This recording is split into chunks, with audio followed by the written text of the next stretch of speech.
De volta com Boa Tarde, Cidadão, na Banda Natal, chegando em todo o Rio Grande do Norte. Seja bem-vindo ao nosso programa. Carlos Eduardo Xavier, secretário de Tributação do Rio Grande do Norte. Obrigado, Robson. Boa tarde aos telespectadores do Boa Tarde, Cidadão. Prazer tê-lo conosco. E eu gostaria que você pudesse, inicialmente, falar para o nosso telespectador sobre como é que está a negociação que visa tentar antecipar o pagamento de royalties de petróleo da Petrobras para pagamento dos atrasados dos funcionários do Estado do Rio Grande do Norte, que é importante para circular esse dinheiro na própria economia e, de certo modo, uma parte dele ainda volta para o Estado, né? Isso, Robson.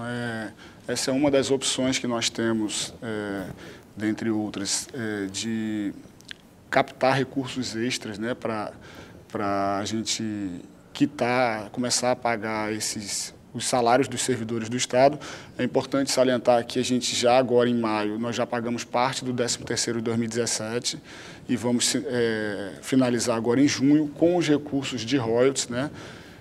Foi uma decisão da governadora que a partir do mês de maio, enquanto a gente não fizer essa operação de royalties, todo o recurso seja usado para pagar o passivo. Então, em maio a gente já fez isso, agora em julho a gente finaliza a folha do 13º de 2017 e a tendência é a gente continuar fazendo isso durante o ano, né? Houve uma determinação da governadora de que, por exemplo, como já estava se tentando negociar os royalties para pagamento de funcionário, como a negociação naquele primeiro momento não deu certo, mas o que já tinha sido arrecadado já usava para ir quitando, né? Robson, assim, para ficar bem fácil, a gente quando se propôs a fazer essa operação, a gente já não contava com esse dinheiro, né? Se a gente ia antecipar essa receita, a gente já não contava com ele no fluxo de caixa do restante do ano.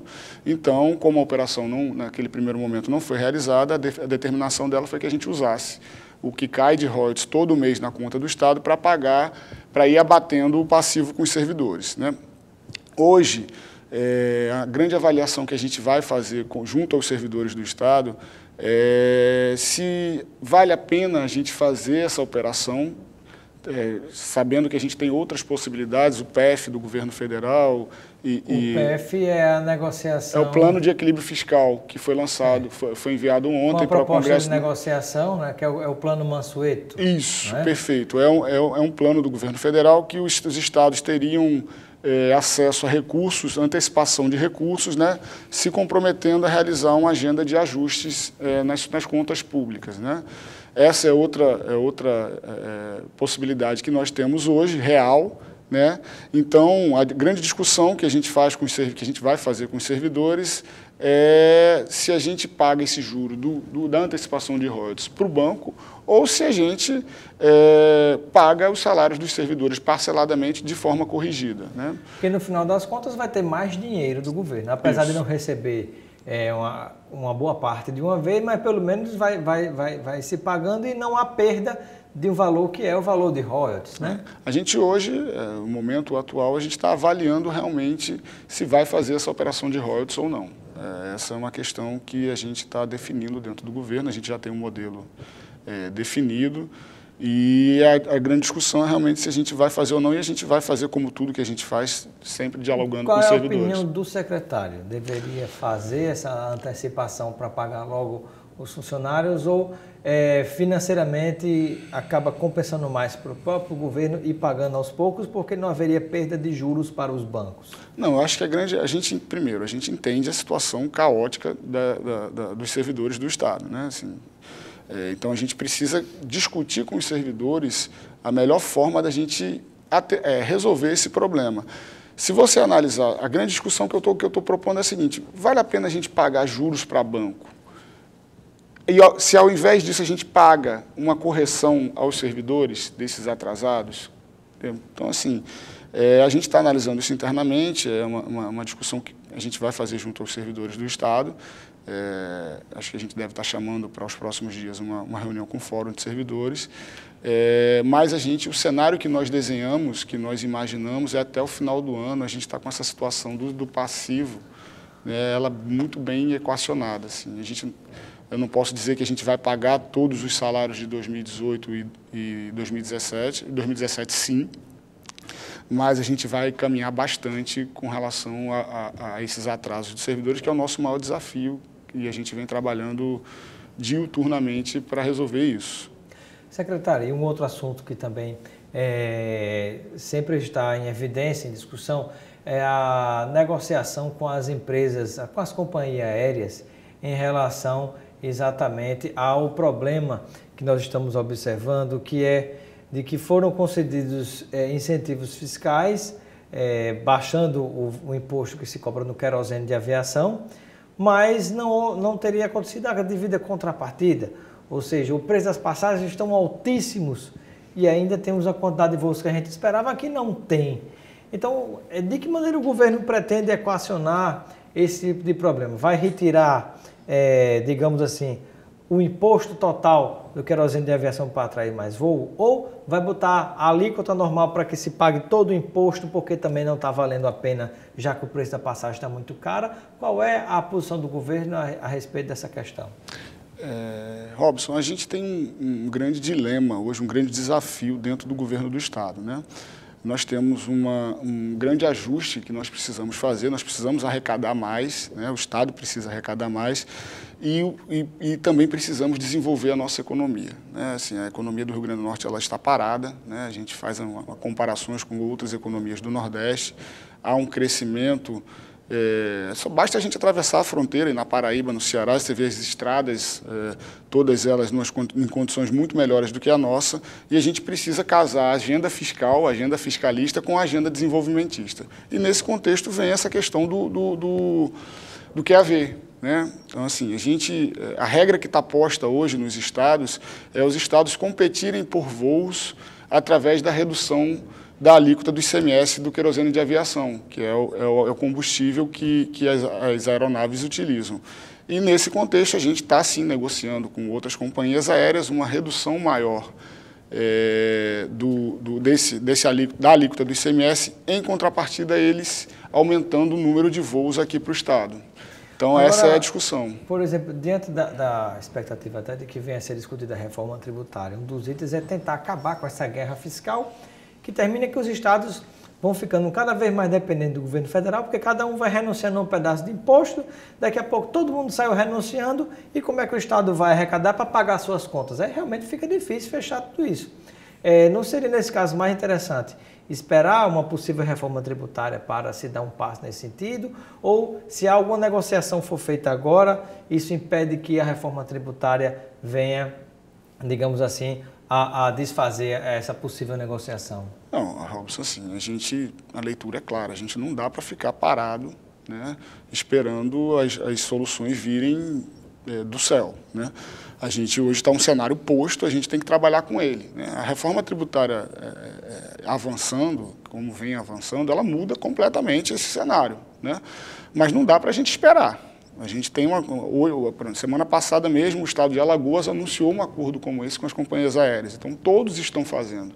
Então, o Rio Grande do Norte não pode ficar fora desse contexto. Então, é nesse cenário que a gente vem dialogando e negociando com as companhias aéreas, né, com o cenário atual. Não dá para a gente esperar um novo cenário que ninguém sabe o que pode acontecer, né? E caso o governo venha baixar ainda mais o imposto em relação ao querosene de aviação, que tipo de compromisso será assumido por parte das empresas aéreas? O modelo que a gente está criando, né, é um modelo de metas, né, para ter acesso a uma redução de alíquota de ICMS, a companhia tem que se comprometer a incrementar um número X de voos. Então, esse é o modelo. Se ela não cumprir isso, né, num período de 1 ano, por exemplo, ela vai ter que pagar todo aquele ICMS que ela pagou a menor por causa do benefício que ela teve acesso através das contrapartidas que, se ela não prestar, ela perde esse benefício. Tem uma pergunta da Maria Cláudia, que é servidora da área da saúde do Estado, né? Eu ia fazer essa pergunta, mas vou dar o crédito a ela. Ela gostaria de saber sobre a possibilidade de negociação da conta do Banco do Brasil para ajudar a pagar o salário dos servidores atrasados também. Pronto, ótima pergunta, Maria Cláudia. É a terceira via, né? Mais uma via que nós estamos trabalhando, né? A gente hoje tem um contrato com o Banco do Brasil que se encerra em abril de 2020, né? Nós estamos negociando essa renovação, certo? Há uma realidade que todos já sabem, de um débito de consignados que foi gerado no governo anterior, um débito considerável. E aí a gente está tentando equacionar para chegar a um valor, né, que seja interessante para o Estado, principalmente para os servidores, que esse recurso que entrar com a venda da folha, ele vai se transformar todo ele em pagamento desse passivo que a gente tem com os servidores do Estado. Então, em não havendo sucesso nessa negociação com o Banco do Brasil, a gente vai abrir um processo licitatório, uma regra normal de contratação pública. Então, a gente não se nega, realmente, se o negócio com o Banco do Brasil não evoluir para uma situação que seja interessante para o Estado, a gente fazer uma licitação, como outros estados já fizeram com bancos privados. Secretário, e com relação a outro assunto que a gente pode abordar aqui, que é a evolução da arrecadação do Estado do Rio Grande do Norte.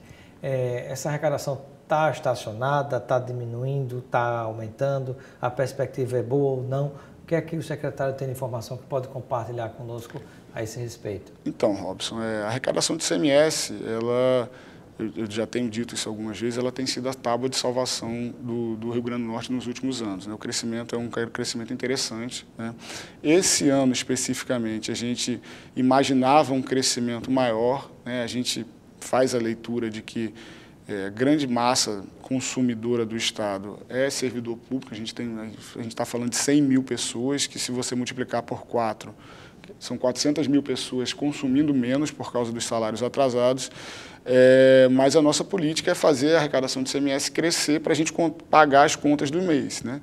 E a nossa estratégia, como eu venho frisando, é de fazer a arrecadação crescer de forma eficiente, né? A gente não está pensando em propor aumento de ICMS, nada desse tipo. A gente propõe que todos paguem dentro da sociedade. Eu estou falando aqui no combate à sonegação fiscal e promover um ambiente de concorrência leal entre os empresários. E é nesse sentido que vem a Nota Potiguar, um projeto que a gente está apostando muito, né? Eu faço aqui a propaganda para os telespectadores fazerem o download do aplicativo Nota Potiguar, fazerem o cadastro. Ao fazer as suas aquisições no comércio local, pedir a nota fiscal e pedir para inserir o CPF na nota, que aí a gente vai dar recompensas, sorteios de 4 a 50 mil reais, troca por desconto do IPVA 2020 e, nesse primeiro momento, também a troca por ingressos de jogos de futebol. É uma campanha, Robson, que na avaliação do governo, na nossa avaliação, é uma relação que todo mundo ganha, né? Ganha o Estado, que vai arrecadar mais, obviamente, ganham as instituições filantrópicas, que vão ter acesso a recursos, ganha o cidadão, que vai ser recompensado pessoalmente, e também com a arrecadação crescendo, a gente tem condições de prestar serviços melhores para a sociedade, e também ganha os empresários locais, né? Porque a gente está promovendo um ambiente que todos os empresários paguem os seus impostos e concorram num ambiente de lealdade, né? Até porque aquele empresário que não paga imposto, que sonega, na verdade, na prática, ele está sendo desleal com os outros que estão pagando corretamente, né? Essa a questão. Se a gente propusesse agora um aumento de alíquota, por exemplo, a gente ia fazer quem paga pagar mais, né? O caminho que a gente escolheu é um caminho inverso, é fazer, olha, vamos fazer quem não está pagando o imposto, que ele pague conforme os que estão pagando. Então, a gente cria um ambiente aí de competição leal, onde todos pagam os impostos de forma igual e podem concorrer na mesma situação. E a expectativa de cobrança, como é que está o tempo, produção? E a expectativa de cobrança de dívidas anteriores, para finalizar, secretário? Então, estamos trabalhando, é importante dizer que a gente separa as dívidas em duas situações. As dívidas administrativas, que ainda estão no âmbito da Secretaria de Tributação, e a dívida ativa, que já está escrito na dívida, que está na PGE. A gente trabalha nas duas frentes. O meu grande trabalho dentro da tributação é fazer com que essa dívida ativa ela não cresça. Então, que a gente faça com que os contribuintes paguem os seus impostos ainda na esfera administrativa. Então, a gente tem tido muito sucesso de cobrança administrativa nesses 5 primeiros meses do ano. Muito bem. Quero agradecer a participação do secretário de Tributação do Rio Grande do Norte, Carlos Eduardo Xavier. Muito obrigado pela sua presença e receba o kit de produtos Lucena, para você aproveitar com seus amigos e familiares. Obrigado, Robson. É sempre um prazer estar aqui no seu programa para trazer as informações da política econômica do governo do Estado para a sociedade potiguar. Muito obrigado, secretário. Ficamos por aqui com Boa Tarde, Cidadão. Continue ligado na Band Natal. Vem aí o Nordeste Urgente e Luiz Almir. Um grande abraço e até amanhã.